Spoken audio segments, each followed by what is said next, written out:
Let's consider a curious paradox. Donald Trump, the architect of trade disruption emerging on the green slopes of Turnberry, as a broker of stability, and his golf course in Scotland with sweeping views and calculated showmanship, the US President has unveiled what he calls the biggest trade deal in the world with the European Union.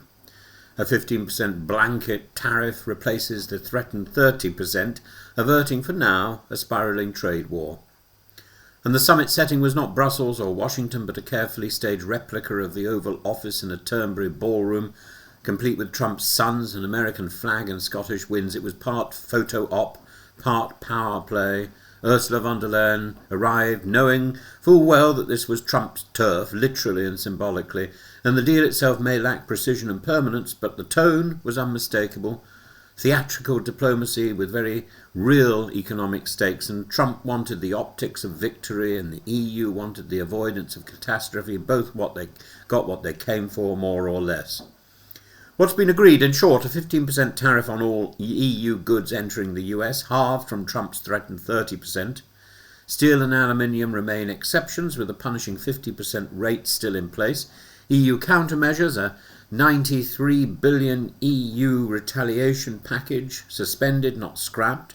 The pharmaceutical sector, which has been explicitly excluded. This is a calculated blow to Ireland, where US pharma giants have long offshored R&D to benefit from tax incentives, and Trump, unsurprisingly, declared it a win for fairness, while von der Leyen hailed it as a rebalance that maintains transatlantic prosperity. She was pragmatic, he was theatrical. But the summit was more than about tariffs. It was a political reset, a distraction from the Epstein files scandal, and a demonstration of Trump's transactional leadership style. "I'm not in a good mood," he barked, only to emerge hours later with what his team is already spinning as a legacy-defining moment. Trump supporters in Scotland waved placards, his critics watched aghast. Either way, he owned the stage. And meanwhile, von der Leyen, flanked by aides and economists, struck a delicate tone. The EU avoided humiliation, but only just.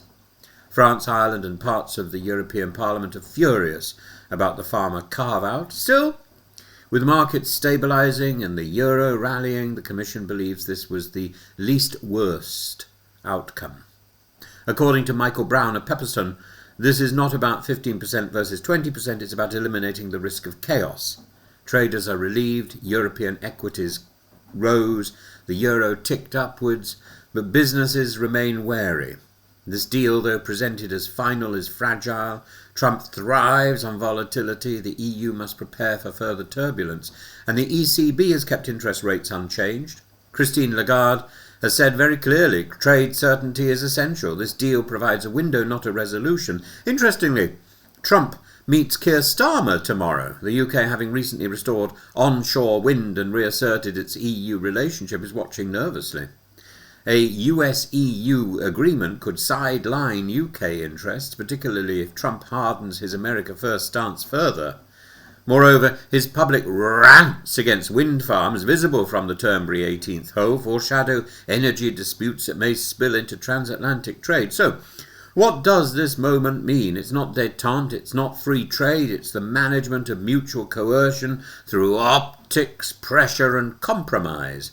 The Trump method, unpredictability, escalation, then resolution on his own terms, has once again shaped global commerce. Europe's avoided a cliff edge, Trump's got his spectacle, but the future of transatlantic trade still hangs, not on law, but on mood, muscle, and media framing, and with Trump those things shift like the Scottish weather.